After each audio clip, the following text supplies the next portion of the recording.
Artiste pluridisciplinaire, Serge Gainsbourg, 1928-1991, a exploré des domaines aussi variés que la peinture, la musique, la littérature, la photographie, la publicité et le cinéma. Sa production d'auteur-compositeur, incontournable par sa richesse, la variété de styles et de couleurs musicales qu'elle aborde, continue de fasciner et d'inspirer. En quête de modernité, l'auteur s'est constamment renouvelé au fil de ses 33 ans de carrière. Le sens de l'esthétisme irrigue son œuvre tout entière, jusque dans la forme graphique de ses manuscrits, qui donnent à voir le cheminement de ses idées. De ses 550 chansons, dont les titres couvrent les façades de l'exposition, beaucoup font partie de notre culture collective. Le Poinçonneur des Lilas, La Javanaise, Bonnie and Clyde, Initials BB, Je suis venu te dire que je m'en vais, Ex-fan des 60s, Aux armes, etc., Love on the Beat. Toutes prennent racine dans un paysage littéraire où cohabitent références classiques et pop culture. Reflet de ses goûts et de ses passions, la bibliothèque de Serge Gainsbourg nourrit son œuvre, mais aussi la construction de son personnage. 1928, naissance. Dès l'enfance, Lucien Ginsburg se passionne pour le dessin.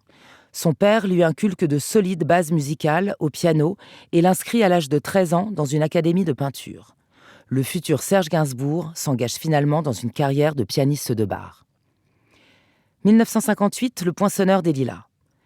Après avoir affûté ses talents d'auteur-compositeur au cabaret Milord Larsouille, Serge Gainsbourg se lance dans la chanson. Ses premiers titres ne l'exposent qu'à un succès d'estime, mais lui apportent quelques interprètes prestigieux, tels les frères Jacques et Juliette Gréco. 1965, Poupée de cire, poupée de son. Après 6 albums et autant d'échecs commerciaux, Serge Gainsbourg triomphe enfin par le biais de ses interprètes. Porté par France Gall, sa chanson Poupée de cire, poupée de son remporte le Grand Prix de l'Eurovision.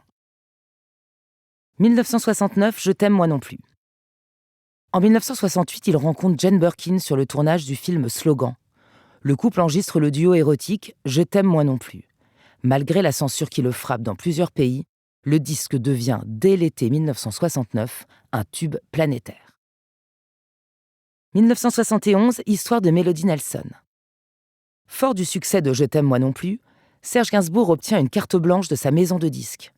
Longuement mûri, son premier concept album, Histoire de Melody Nelson, est une éclatante réussite artistique, mais un cuisant échec commercial. 1976, L'homme à tête de chou. Après la sortie de son premier long-métrage, il se lance dans l'élaboration d'un nouveau concept album. Tout comme Vue de l'extérieur, 1973, et Rock Around the Bunker, 1974, L'homme à tête de chou ne parvient pas à emporter l'adhésion au-delà d'un cercle de fans. 1979, Aux armes, etc. L'adaptation reggae de la Marseillaise déclenche une vive polémique. Attaqué et menacé par les plus réactionnaires, le chanteur séduit le jeune public et rencontre enfin, à 51 ans, un très large succès. 1984, Love on the Beat. Enregistré à New York, cet album renforce encore son lien avec la jeunesse. Élevé au rang de mythe vivant, il met en scène sa vie privée et multiplie les scandales.